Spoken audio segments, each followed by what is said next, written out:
So your file has already been shared and everybody's seen it. I shared it with the entire team, with everybody via email. But I'm just going to do this as my own form of introduction to you, sir. Um, when we met in when we met in London a few weeks ago, I was telling you, I said I think I've met my own Beyonce. Um, I've known about you before now, but I became fully intentional about you when they had the World Transformation Conference in Lagos last year. You Mm, had sessions that gave me a paradigm shift. mm, Okay. I remember watching those sessions with my wife back to back, and mm, I'm like, and instantly, there was a connection that I felt with you, that I felt to you, and mm, I say I don't know how other people see PKO, but to me, I just see him as somebody I believe were from the same spiritual tribe. mm, mm, And the story or the testimony of how I ended up also being in the same room with you in London is just another testimony for another day. But I'll just say mm, this. The theme for this summit is redefining darkness. My anchor for this year is redefining darkness. And that meeting mm, with you, there was one thing that you said that God used in confirming everything which has led us to this point right now. mm, mm, I was going through a lot of stuff and I was really intentional. I was seeking the face of God at that time and his words for the year for me. When we were in the room, you said something. You said light and darkness are the same thing. correct. In fact, as soon as you say that, the entire room froze. The energy shifted, and you felt and you were like, you know what, they're not ready for this, and you just switched to something else. But guess what? That was all I needed to hear. Mm, That was all I needed to hear. What mm, God used that word to do in my spirit, he used it in anchoring every other thing he was already planting. And mm, that's how I got the revelation. And that's how God planted the message in my spirit that listen, this mm, year, year of darkness. Okay? That mm, darkness needs to be redefined. And correct. we had an exposition last night. God, the Holy Spirit, by His grace, helped us have a redefinition of the transformative nature of darkness. He showed us in the Bible that God dwells in the dark. He expressed and appeared with the children of God in the thick darkness. And he showed us how in everything in nature, the price of everything we celebrate in the light starts from the dark. And that transform, and what God is calling us in this season is calling us to be rooted, just like the plant, the seed has to go into the dark to be rooted for its purpose of being a plant. That is what God is calling us to do. And I believe you have been saying that. That has been the central part of your message. You've been calling that, for the next 30 years. You've given us the mandate for the next 7 years and also for this decade. So this it's and how God made it that you're here in the same room with us, it's just incredible. I want to say thank you so much, sir. Thank you, Michael. With that, I'm just gonna okay, I'm gonna be selfish. I'm very selfish today. All of you people think I brought PK here for you. I brought him for myself. You people are just guests. But I'm just joking. Anyway. So I'm just gonna start with this question, sir. When you said, I take it up from there. When you said light and darkness was the same thing, what did you mean? So I meant that literally. But first, let me appreciate you, Michael, for everything you are doing. The burden of selecting warriors who can sit in the weight of revelation is such a task that you even have to use some form of monetary structure to sieve the audience. You know, I prefer to do events for free. The crisis in that is that you then get everybody, and then you are speaking at a level somebody is dragging you back with a very stupid question, which you don't judge him for. He's speaking from his level.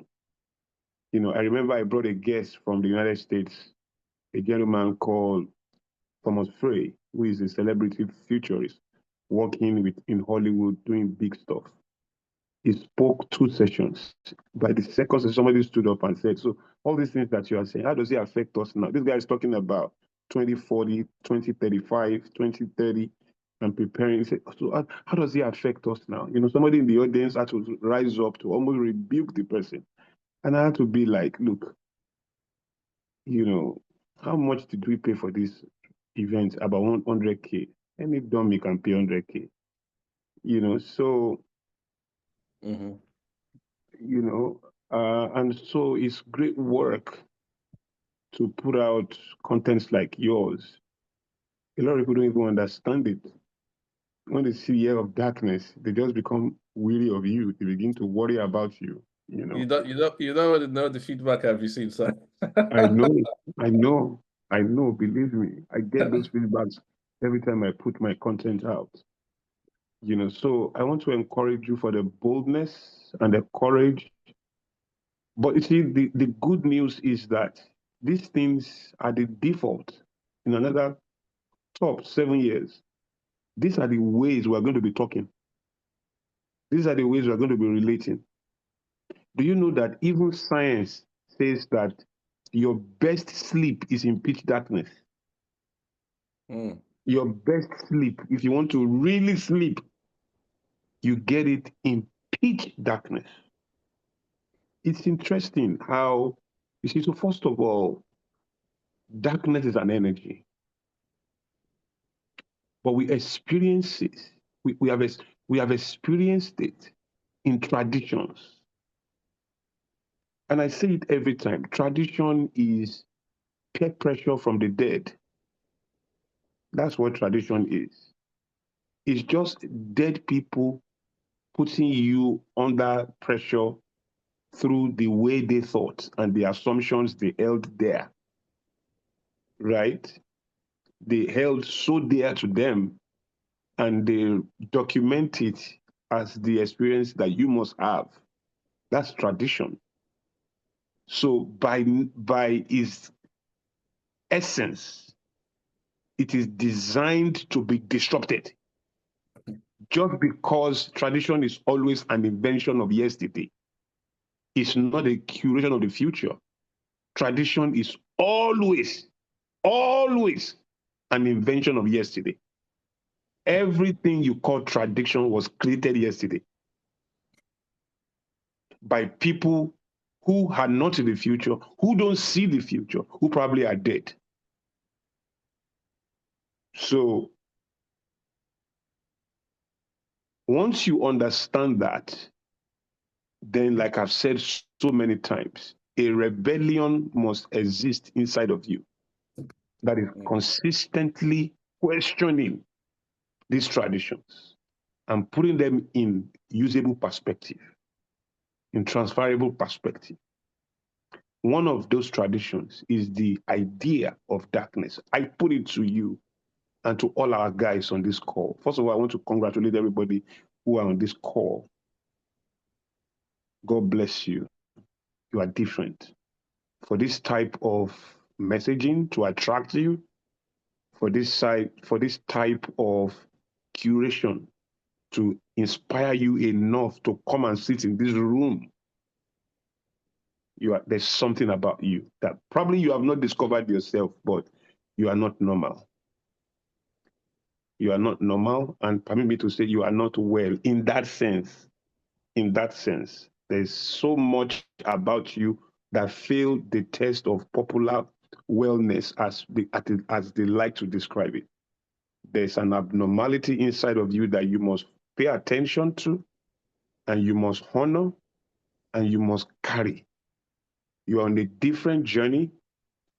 if you pay attention to your life, everybody on this call, if you pay attention to your life, to the journey you have walked, you know you are not normal. You know there are things that has happened to you over time. You know what you are now getting is validation. And I always Mm, say that people like me must step out because I am the validation for so many quiet mm, voices who are putting their leg a little in the water. They are not sure. Am I normal? Is something wrong with me? No, nothing is wrong with you. Not you just don't have a template and you don't mm. have a model. I am your template. Calibros. So stay there, enjoy this movement. Let us continue to expand it. There is a program that Michael is structuring. It's a coaching program. It's a paid program. I think it's for Oh, £999 or something like that. yes, I'm sir. going to encourage all of you, ask for more details and sign up for it if you can afford it. Sign up for it. I'm going to be there. I'm going to have a great session with you guys, but ask Michael to share that because I'm not sure he has announced it. I'm not sure, what his plan is, but ask him. Picky mentioned a program that is a private immersion, and um, you need it, and that he should share the details with you. And if you can't afford it, go for it. You will not regret it. Take it from me. So Thank you, sir. thank you all for coming on this call. Thank you. Now, I was talking about traditions and how you must understand that at a level, guys, you will never fulfill destiny if you don't interpret darkness well. You will never. Let's be clear. You'll be successful. You will have good German cars. You will travel abroad. You will sit in business class. You can own a private jet. You can sit in a skyscraper. But there is a level you will never get into if you don't compartmentalize all of the negative thinking about darkness.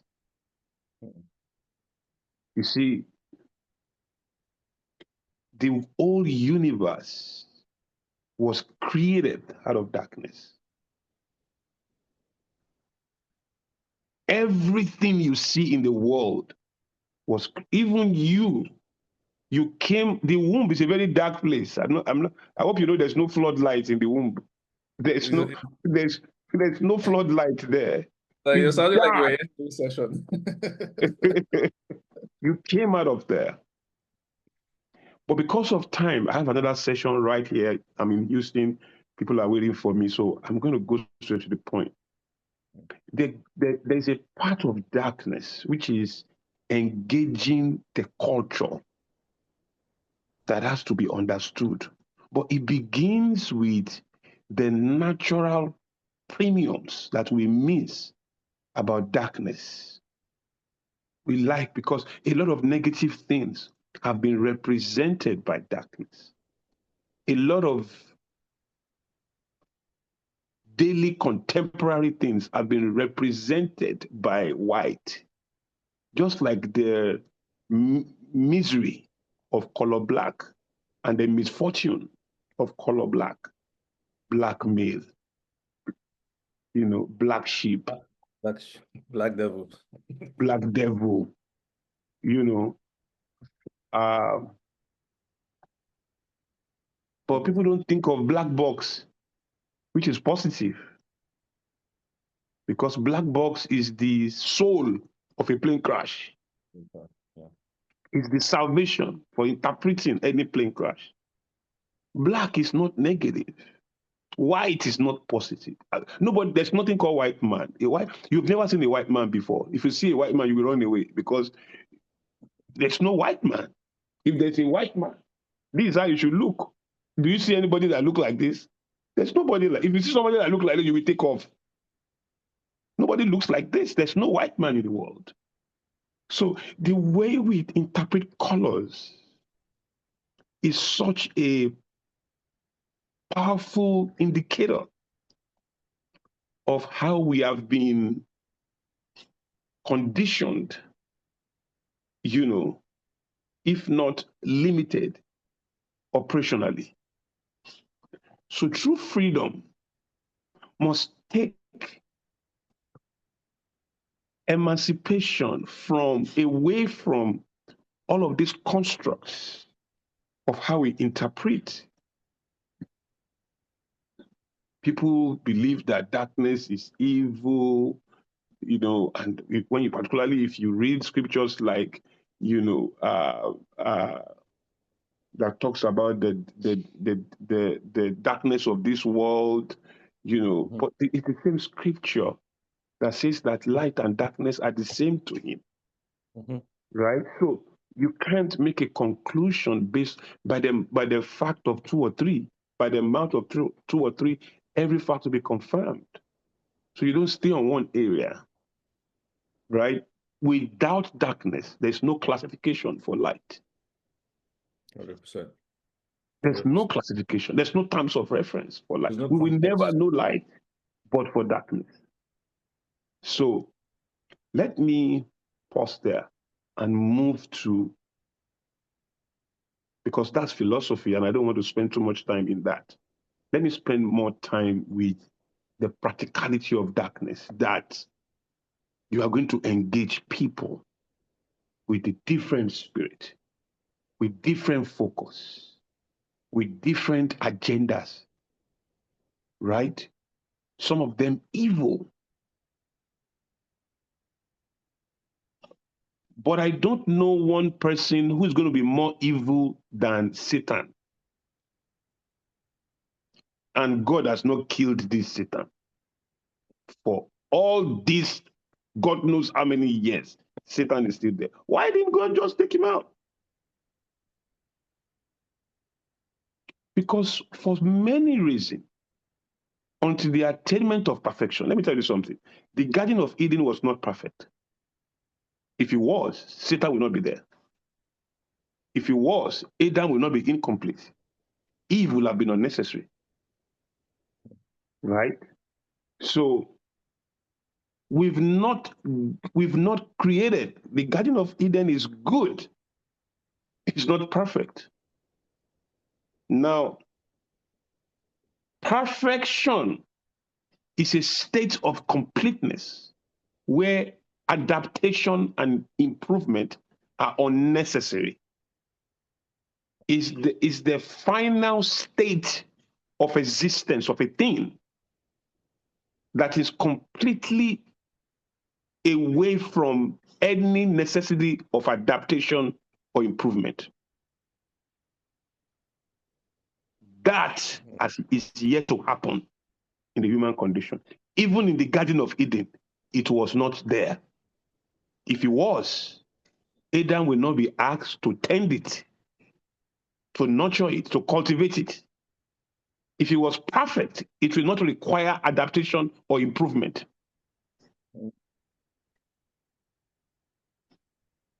So it's not perfect. And Adam was asked to tend it, to nurture, to cultivate before the fall. That was not happening because the garden fell or because man sinned. No, that was the commandment from day one. It meant that the garden was not perfect. It was good. But it wasn't in its final state of existence where adaptation and improvement would be unnecessary. So we know in part, we prophesy in part, we define in part. That's why those who pass information also pass error.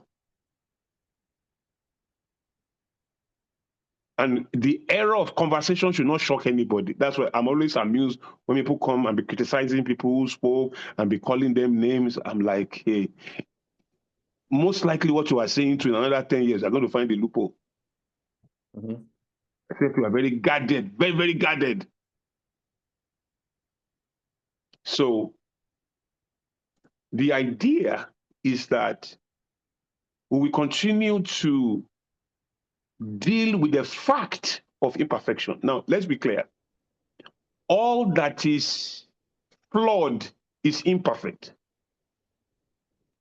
but not all that is imperfect is flawed. All that is flawed is imperfect, but not all imperfection is flawed. The Garden of Eden was imperfect, it wasn't flawed. Because it was imperfect, it was because some of us cannot define imperfection except through flawedness. If we can't find flawedness, we can't define imperfection. Imperfection transcends the limits of flawedness. Something can be imperfect yet not flawed. This wristwatch is a Rolex. Is imperfect, but it's not flawed. There is an imperfection that is hidden in the excellence of a thing, not in the mediocrity of it. There is an imperfection that is hidden in the excellence of a thing. Now, something excellence is not perfect. It is just in a state and a season of usefulness. It's in a state and a season of usefulness that define its highest value in that moment. That's excellence. It is not perfect. iPhone 13 was not perfect, but when it was released, it was in a state of existence, in a season of usefulness that communicated its highest value in that moment. It doesn't make it perfect. There is an imperfection in it, as excellent as it is, that defines the next level of it. So iPhone 14 was created out of iPhone 13. The imperfection in iPhone 13 is the relevance of iPhone 14. The imperfection of today is the relevance of tomorrow. If today was perfect, tomorrow will be unnecessary, right? And everything imperfect in today is a clue for the engagement and continuity of tomorrow's people. So you can't be intimidated by imperfection. You have to mature to be comfortable with imperfection, because that is the relevance of hope. Hope will be useless if there's no imperfection. There will be no reason to hope. That means that the betterment of a thing and the next level of a thing will have been arrested without hope. And without imperfection, there will be nothing to hope for. So all of the traditional thinking that greets ideas like imperfection, darkness, all of those things needs to be redefined. Evil in itself needs to be redefined, therefore. So you are not supposed to be afraid of evil. God is not afraid of evil. The Bible says, I prepare a table before you in the presence of your enemies. That should be the conversation again. You can't be afraid of enemies. Enemies are not so, it's just the name to define the adversarial energy you have to relate with, not to avoid. When they say enemy, you're not supposed to be running away from enemy.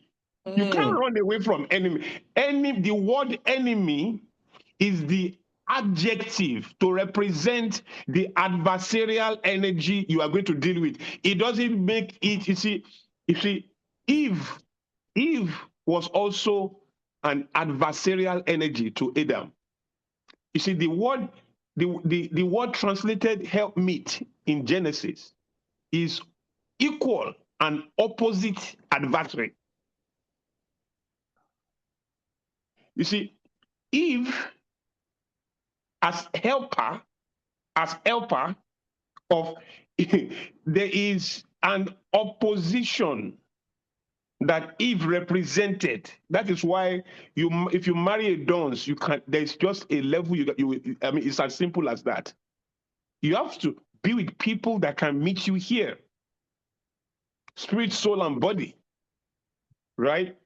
And Eve is not there to just be approving what Adam wants to do.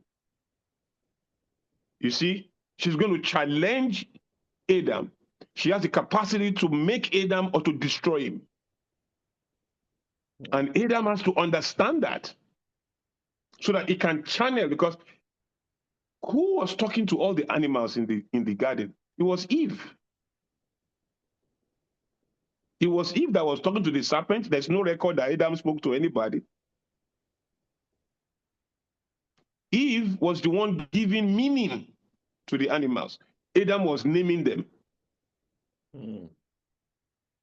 Oh, I wish I have time to break that down. But understand that whether you like it or not, just because something is adversarial doesn't make it unprogressive. That's like, just because a gun can kill you doesn't make a gun your enemy.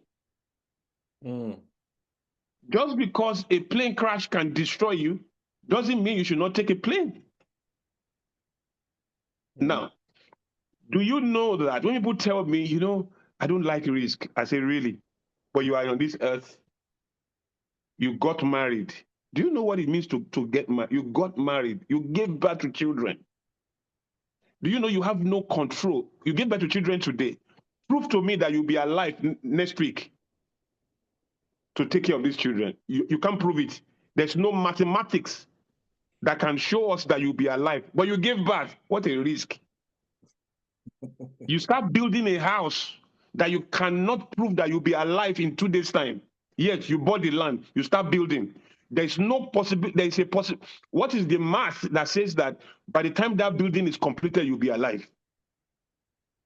But do you now say, because I'm not sure I'll be alive, I won't start building? Because I'm not sure I'll be alive, I won't have children? Because I'm not sure I'll be alive, I won't have a wife? No. You still married in spite of that possibility. You married in spite of the possibility of not having children, of not growing up with your children. You married, you start building a house in spite of the possibility that you may not be alive. You get into a flight in spite of the possibility that the plane may crash. You got on the road and start driving in spite of the possibility that you bought a ticket, in spite of the possibility that you may not even make the trip. What do you mean you hate risk? You take risk all your life, all day, every day. Every day death is in your body. You are carrying it. You carry it in your body. On a daily basis. So, stay with me, guys.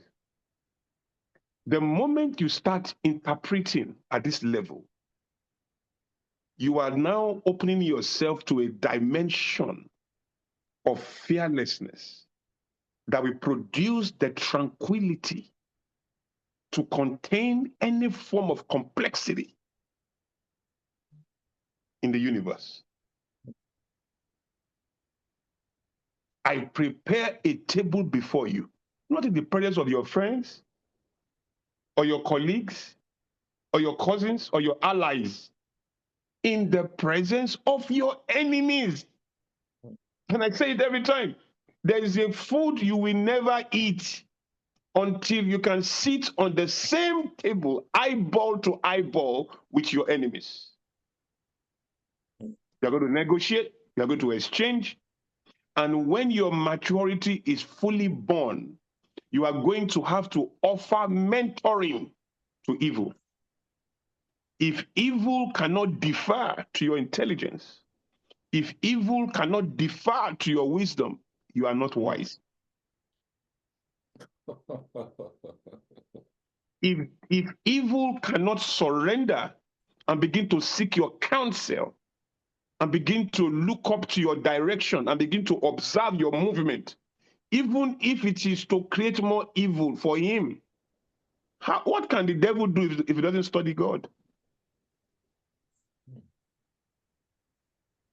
So by the time evil can exercise independence Where is my away from phone your now? wisdom. Sorry, who's that? Sorry, just muting that. If you're joining, please just mute immediately. Please ask her to help us.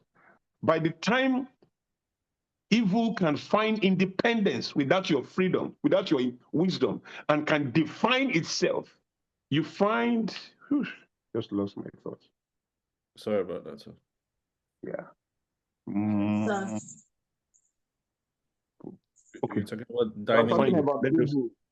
Dining with evil. Yes. Evil. So as you move out on a daily basis, you are going to look, the company you are working in, I was sharing with somebody today that when Nigerians are working in, say, Microsoft in America, the Indian is in the same company. The Indian wants to be CEO in that company. Everything he's doing is to become the CTO, the CEO, the COO, the CBO. He wants to go all the way. The Nigerian with the same skill, he's not trying to be the CEO of the company. He just wants to take from the company. He take as much money as he can take to go and impress his own people, buy more real estate. So the Nigerian is not trying to get to the top of that company. He's just trying to take so much value where he is. So he's thinking horizontal. The Indians is thinking vertical. Look at all the top tech companies in the world today. They are led by Indians. Because when they come in, they are territorial. Their vertical thinking wants to go all the way. We come into a place, we want to secure the bag. So all we want to do is to, in that place as a tech professional, we are not trying to be the CEO of Google. We just want to make all the money that Google can pay us so that we can buy more real estate, travel, and do Dirty December. Right.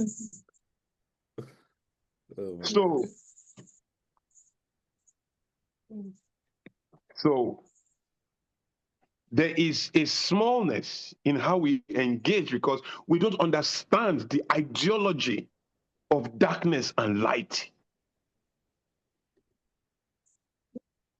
So I'm going to challenge you to understand that all the ideologies in the world, capitalism, democracy,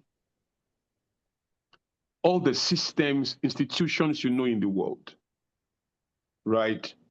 They are all built to achieve a purpose. God is the supplier of a lot of this thinking, from the instruments that define them, from the internet to social media. They are all God-given ideas. But good people, in a bid to hide their wretchedness, are quick to label the abuse of those platforms as the essence of the platform, so that they can permit themselves to not engage on those platforms or to refrain from acknowledging their helplessness in engaging on those platforms. A company of good people is a foolish company.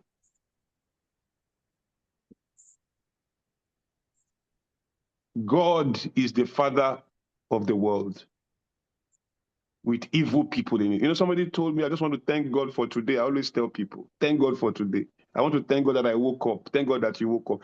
Bin Laden woke up the day he was going to bomb 9/11. He woke up. Armed robbers who are going to rob the bank tomorrow, they are going to wake up to be able to rob it. Who woke them up? Killers, terrorists who are going to blow the plane, they are going to wake up to blow it. And all you can thank God for, all you can talk, you can express gratitude for is that He woke you up. We just thank God. You know, it sounds so humble. So humble. It's so humble, but so low resolution of all that God can do in the world. all you want to thank God for is breath. Well, He does that for you. He does it for the fool as well. He does that for the armed robber. He does that for the killer. He does that for the assassin. He does that for the terrorist,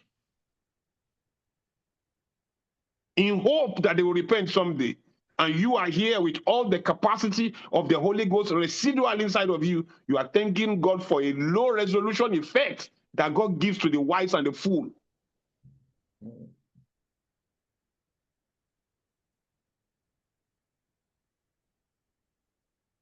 So we have to come into a different state, guys. And that state must have some form of freedom to imagine that the world is incomplete without your contribution. That you are the very essence. See the way I started the conversation. I told you I am the template. I know what I'm doing. I'm not just exist. I am the template. I'm validating an entire generation.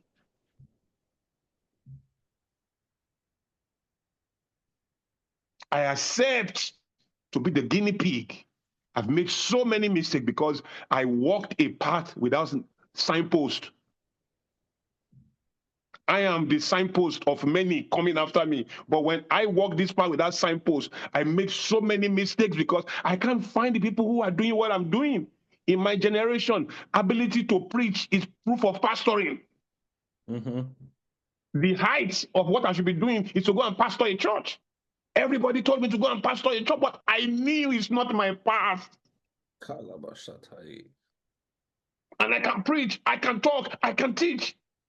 People, loving people, good people said, this is what you should be doing. I look stupid. At times I wasn't sure for many years. Maybe I'm disobeying. Maybe I should go. Maybe my business is not working because I'm in the wrong boat. Maybe I'm even the what's that guy's name that was in the boat in the belly of the fish? Jonah. Maybe I'm even the Jonah in this business. I'm the Jonah that the business is not working. I thought of all kinds. But look at us now. By February 9th, I'll be 54. I'll be 54. And I look back that, man, now we are so clear, we are so defined. We know exactly what we are doing and where we are going. We paid such a huge price for it. I tell myself I will never be quiet again. Those who are assigned to walk my path must hear me. They must hear me and must hear me well. We hear you, sir. We hear you loud and clear. And guys, you can't run from bribery. I sat a big executive down. I said, this money they are asking you, go and give them. It's not bribery. It's extortion. I know this is tough for you guys, but I will say it all the same. Bribery is when you give to get what you are not qualified for. Extortion is when you are forced to give for what you deserve and qualify for.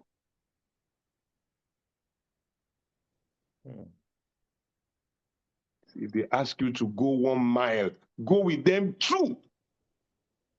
If they ask for your jacket, give them your tunic too. Give them your tunic. Whoa. So don't challenge an armed man. What is an armed robber doing when he comes to your house with a gun and says, give me your shoe? That's extortion. He doesn't deserve it. It's not the owner of the shoe, but you give him the shoe anyway to preserve your life. That's what you can apply that in fear, in your house, in popular evil. You can apply that in business and in your office. Come on now. 100%, man. Whoa. The guy has a gun. What do you think he has? He has the power to determine the outcome of that moment. In that moment, you traded your gold for it. You gave him your shoe and your money and your dollar so that he can let you be. What did he do? In quotes, you just bribed him. You just bribed him to stay alive. You just bribed him. Bribed him. What did you think you did? You did there. But that's not bribery. It is extortion. Bribery is when you do that for what is not yours, for what you are not qualified for. When you do that to pervert justice, to deny somebody else what is theirs. Come on now, guys.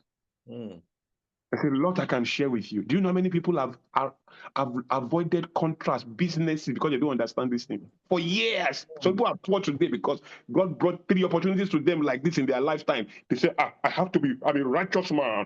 I'm a righteous man. Oh, I'm a righteous man. They lost it because they couldn't interpret. Whoa.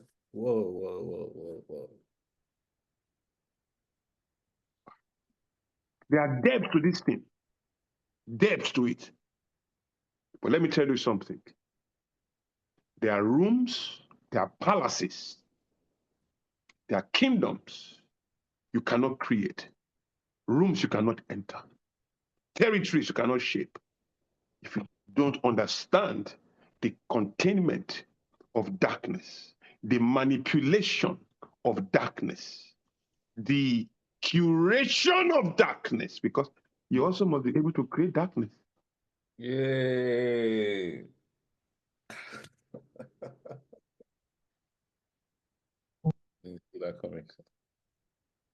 There's something in science called dark matter. There's something in science called dark energy.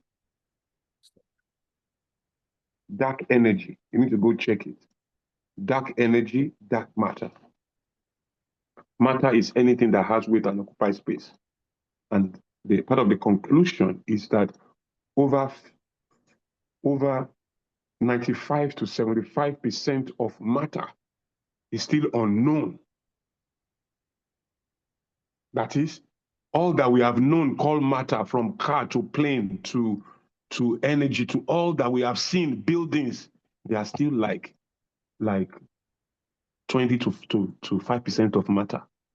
That a lot over 75 to 95% of matter is still unknown.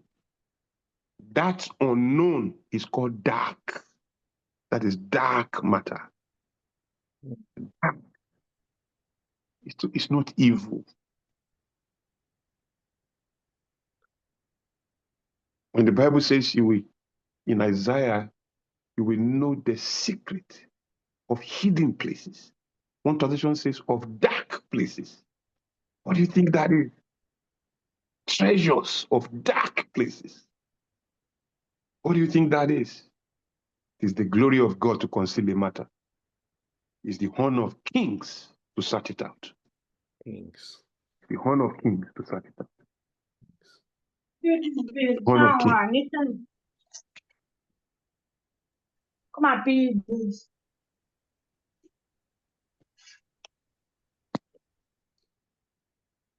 Guys, there's a lot I can say on this matter. This is just the beginning. Don't forget the question I said you should ask Michael about the program. Yes, I mentioned it last night. I'll give them more Okay, information. please mention it again and emphasize it again. Some things have changed since last night after we spoke. Some things have changed, so I'll let them know. And guys, I need to let you know. I don't care if you are a Muslim. I don't care if you are a Christian. I don't care if you are Buddhist. I don't care if you are atheist. I don't care if you go to church. Listen, light is one. I've told you, tradition is peer pressure from the dead. You can't continue to believe on a path that defines your future simply because you were born into it.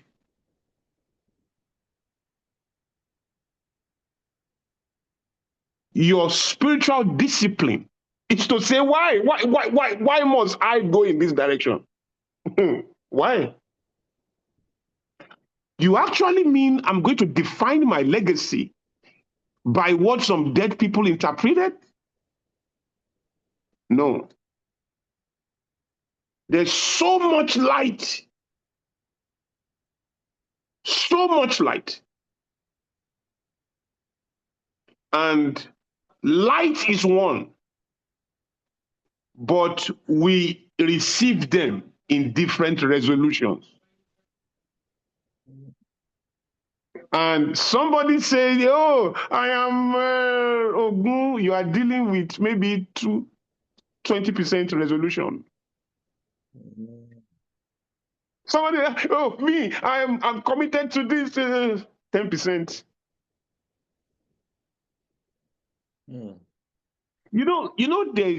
Oh my God, are you guys ready for this?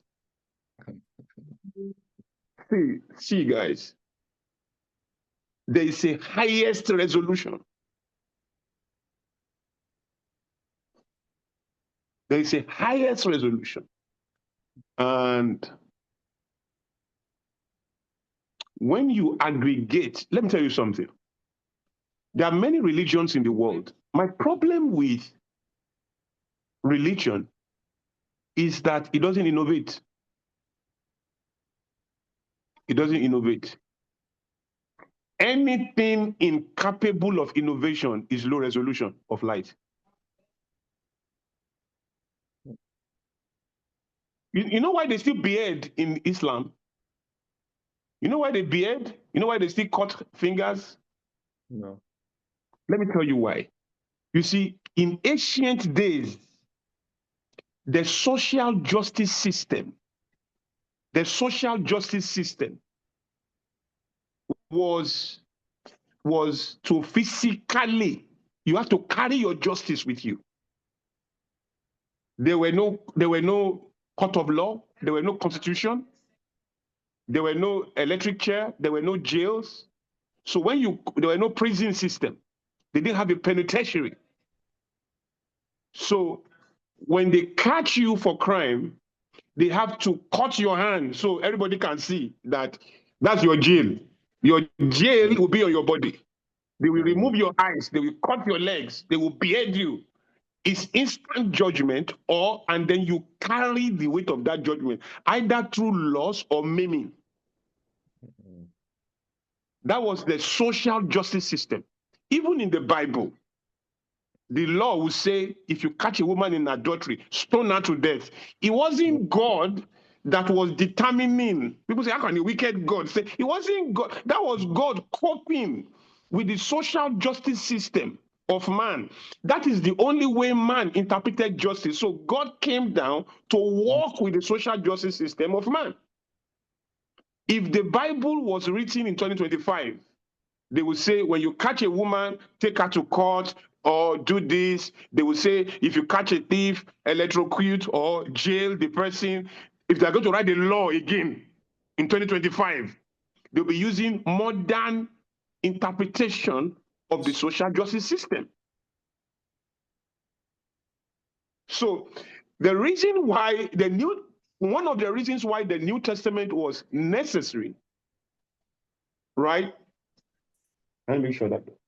One of the reasons why the New Testament was now necessary was because, guys, the faith had to innovate, because an era of grace had come that transcends social justice system. And the innovation was now that consequences are going to be elevated beyond tangibility, right? And that is the whole essence of grace. Now, if God is in it, he must innovate. The reason why some religions are still stuck is because they can't innovate. And that has some aspersion on that right there. Imagine if somebody is cutting people's hands now. I mean, just imagine it. But she's like, I'm going to pause here, but let me tell you something. If what you see is all you see, you are blind. If what you hear is all you hear, you are deaf.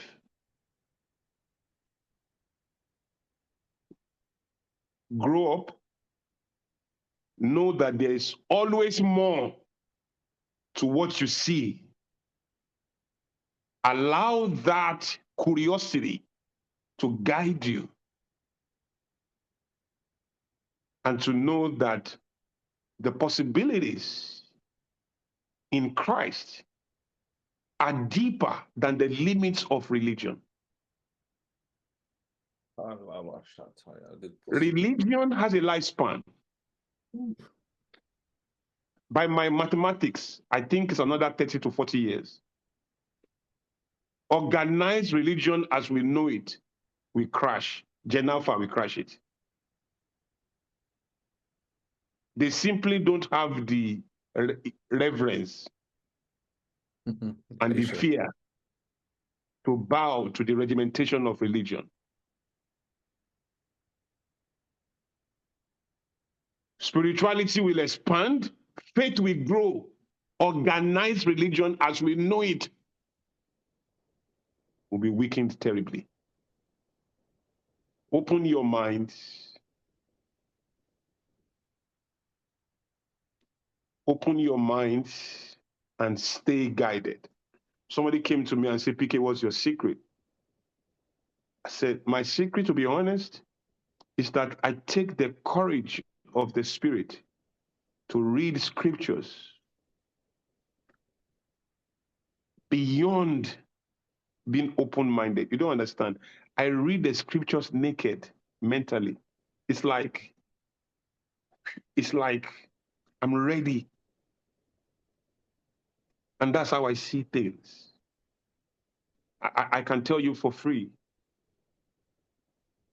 if you can't shake hands, talk to, engage, and look at evil eyeball to eyeball, you will not fulfill your destiny. You'll be successful. You will have a car, you will have a house. You'll be fine. You will travel, you will go on holiday, you will go to Ibiza, you will go to Zanzibar, you'll be fine. But your destiny, you are going to omit it. It's called the burden of omission. See, there's commission. There's omission. And people drive their lives by commission. They don't think of the burden of omission. Your life will not be defined in your legacy by what you did, it's by what you didn't do. When misery comes upon you, it's going to be by what you didn't do.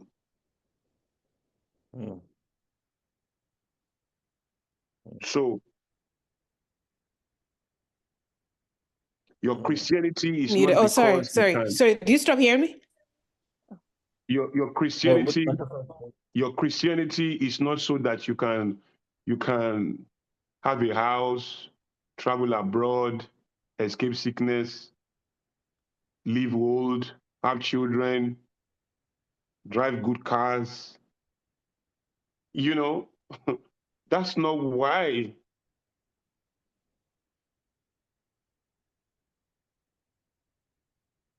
Apart from the fact that there's nobody that was called a Christian in the Bible, it's human. God did not call anybody a Christian. It's human beings that did that. It's human beings that did that. So if you want to go into technicalities and semantics, we can say that nobody is a Christian, really. In that sense, because there's nowhere the Bible says, oh, Christians, you are my Christian. No. It's human beings trying to interpret the character of the movement of Christ that said they were Christians. So they were called Christians first in Antioch by human beings. And God did not follow it at any point from Genesis to Revelation by saying, Christians, come to me. No.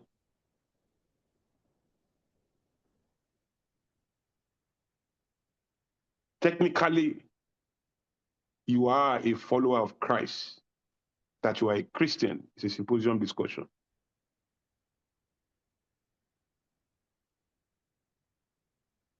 Let me leave it there. I don't know how confused you have become in this conversation.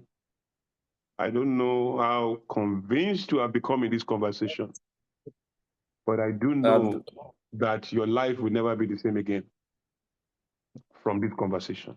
Questions have come. You don't have to agree with me. I always tell my audience, I'm not here to pursue agreement. My conversation is not to elicit agreement. Is to activate your curiosity, and if possible, arrest it. Right. Let me leave it here and maybe take some questions wow. so that I can run out.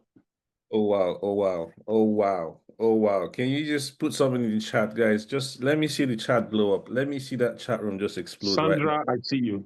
Just use emojis. Just emojis. Don't use words. Use emojis to express how you're feeling. I don't want to see words. Just emojis. Just I emojis. see everybody here. Just emojis, guys. I can see fire. I can see cloud. Akilarim, Oreagba, Ignatius. I see Just you. emojis. Olu, Let me see Edu, emojis, guys. Esther, Emojis. It's Harriet. emojis. Fire. Love it. Ice, golden, diamonds, fire. Hmm? The chat is on fire. So it's I don't know about other people, but for me, I am not a second confused.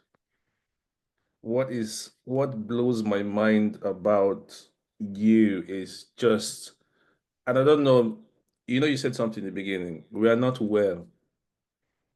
We are really not well. I'm saying you're just confirming how sick I am. That's for me, that's the joy. You are indeed representing a template for a generation. And for that, I say thank you, sir. I You say are most thank welcome, my brother. you. I always say when I teach that, God has called us to be fruitful, to multiply, and to dominate. When we become fruitful, who eats from that fruit is not our responsibility. It's God Hmm, helping them to eat. correct.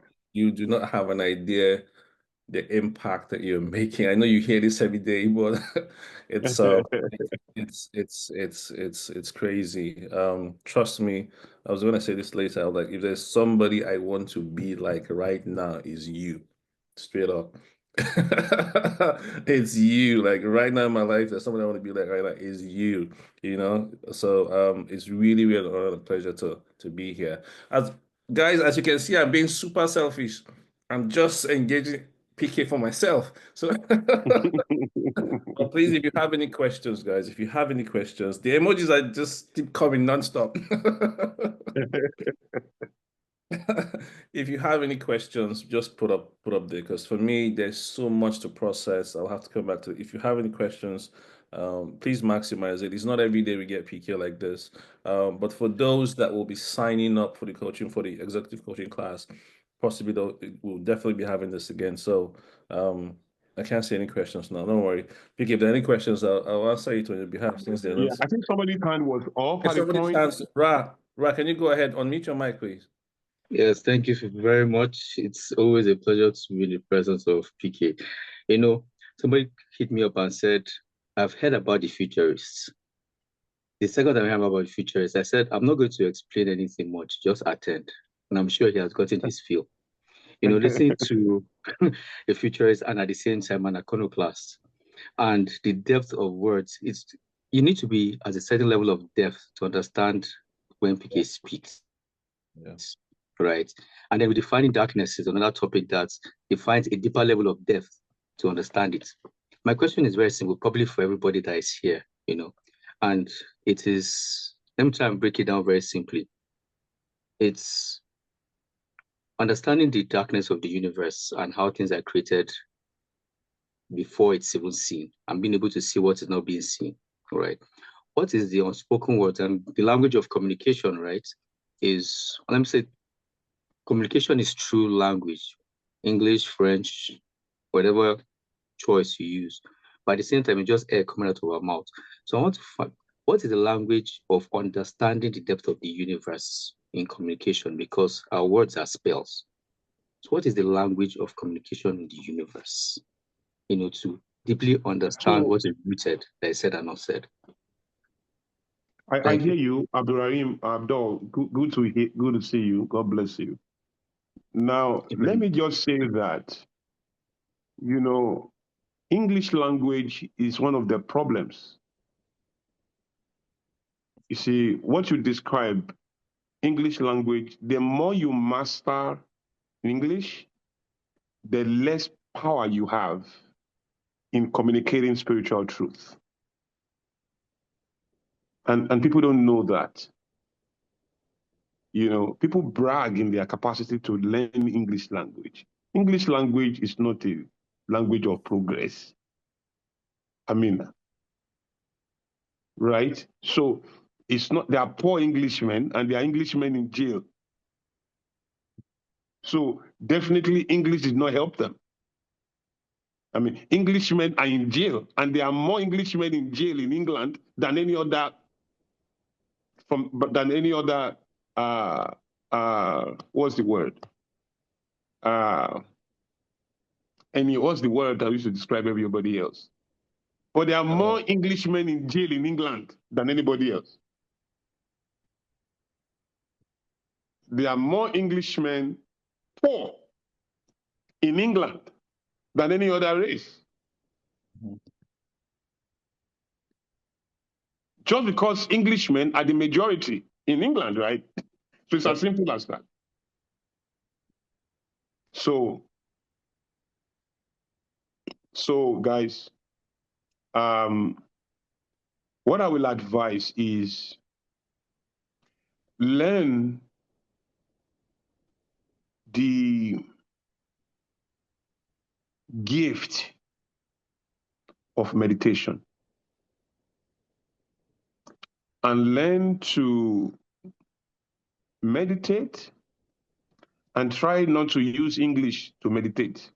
Use silence and let your mind rove. Use thoughts, pictures, images, imagination. You know, I want to tell people, imagination doesn't have a language.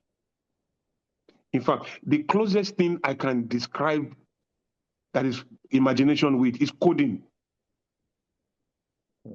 When you say Python, you see, those are languages. You see, but you see, they transcend grammar. It's not grammar. Just like silence is a language. I can enter a room, and if nobody is saying anything, I can hear what they are saying. Just because thoughts has a presence and thoughts has energy. Mm-hmm. You see? So I'm sure they've come for me now. I need to go. But Sorry, sir. If I just rush this one or two questions, if you could just wrap up with that, that would be awesome, sir. yes, let me quickly run. Come in. Okay. Let me quickly run through that. Which question is that? How do you keep from being influenced as we engage with evil and culture? And the very secondly, can true freedom exist without confronting and redefining the boundaries? Okay, I think you've answered that already. So I think Yeah. I've answered some of that. Yeah, you've answered. Can you take all the questions? Just read through and be taking the next question. Please, can you share more light on the fact of the existence of God in respect to the biblical evidence of manifestation? As I quote, how can we connect the dark from God's supernatural word into light by reason of spoken word of faith? I'm not even sure I understand that question fully. I don't understand it either, but what I think it is, but let me tell you something. God's existence is only doubted by fools. It takes a level of foolishness and abandonment of nature to deny that God is in existence, because there's one thing in nature that no science can explain, and that is natural design. And in science, natural design is not supposed to be possible. Things order is not natural. You just don't see natural design. So how can you then see your stomach, you see your intestine, your liver, your heart, you see nature, stones, you see how everything is put together? That's natural design. How do you then see there's no God? So we have to leave that for, I mean, just imagine that you ask your son now, what's your plan for the future? He say, I don't know, but I'm moving into the future. You will tell him, are you all right? You must have a plan. If you ask somebody, how do you plan to get to the university? Say, I don't know. I don't even know what to do, but I'm just going to get into the university. No, you need a plan. You cannot define truth and legitimacy and legacy and even authenticity by away from natural design. Natural design is the greatest proof that there has to be some God somewhere. You know, whether which God it is, you can debate that. But there is no superior being that architect or architected, whatever the grammar is, the soul of the universe in his natural design. Look at the sun, the moon, the galaxies. Okay, so why has there not been another kind of explosion or some type of thing that we just introduce another design to us since we came? And then monkeys somehow stop producing human beings, and then, symposium discussion, but let's leave all of that. Thank you. Thank you so much, sir. Thank you. Any further questions will be answered in the executive coaching class. Thank you so much. You have given us more than enough, sir. More than enough. Sir. There's one question I saw. I want to quickly read through to be sure. How do we? She talked about how. Sorry. I think the one I saw was. Here's it. How do we navigate the darkness season of knowing what to do, but not knowing how to go about it? You see, so I wish I have time, but you see, in your pursuit of clarity, we are too focused on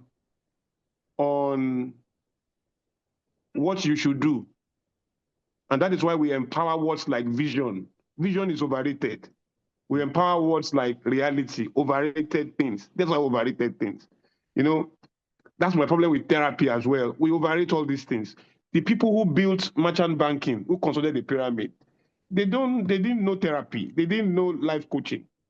I'm not saying these things are not important, but you have to understand that all of that is 1 to infinity. Somebody created something. The first person who certified people, who certified him, where did he get his own from? Well, that's where the people who created the pyramid got their own from. So you have to understand that there's 1 to infinity. Somebody creating something, branding it, and defining it as the standard for other people. That's my problem with best practice. I don't believe in best practice. You see what I'm saying? Because it's somebody's standard. Mm-hmm. And I'm going to teach that in my endeavor. I'm going to show you what is coming to the universe beyond best practice. I'm going to show you how best practice will be humbled in this human experience in the next 7 years. So the academia has disrespect for self-referencing. You have to go and reference the whole world for you to be able to give credibility to your paper. Yeah. That means if people like Socrates or Jesus had come today, they will not be allowed to be, because they won't allow them to gain traction by self-referencing. So you can't say things like, I am the light. You say, how? Who said so before? You have to show us who said this. You can't say I'm the door. You can't say I'm the bread of life. That's why I told you I am the template. Right? I can tell you I'm the template. Now, I can't write a paper on that because they will say, how? You have to go and show us who are, because you can't walk through self-referencing. So at times, you don't have to know where you are going. Abraham did not know where he was going. Come on. If you must have one vision about where you are going, then Abraham will never be. Abraham was going to a land that I will show you. It wasn't shown at the beginning. So at times, you don't need to know where you are going. You just need to know where you are not going. At times, you don't need to know what you are up to. You need to know what you are not up to. So if you already know what you are not up to, whatever is left, what you are up to will be inside it somehow. Then take a step based on what you are not up to. Not by camping in one room, waiting for what you are up to or what you should do. Take a step based on what you are not supposed to be doing. Not necessarily based on what you are doing. You are forgiven from not knowing what you should do every time. The universe compensates that. God designed it to be so. What the universe does not compensate is to not take action at all. In the name of you don't know where you are supposed to go in. You can always take action based on where you are not supposed to be going. You can always take action based on what you are not up to. You can always take action based on what you are not doing. not necessarily from what you know you should do. So knowledge itself can become a jail when we seek it only through the clarity of knowing what to do, the bracket of ultimate clarity. Ultimate clarity is a journey. What you will always know. Why you don't know what you should be up to, you can always know what you are not up to. Even if you don't know what you are for, tell us what you are against and start from there. You see?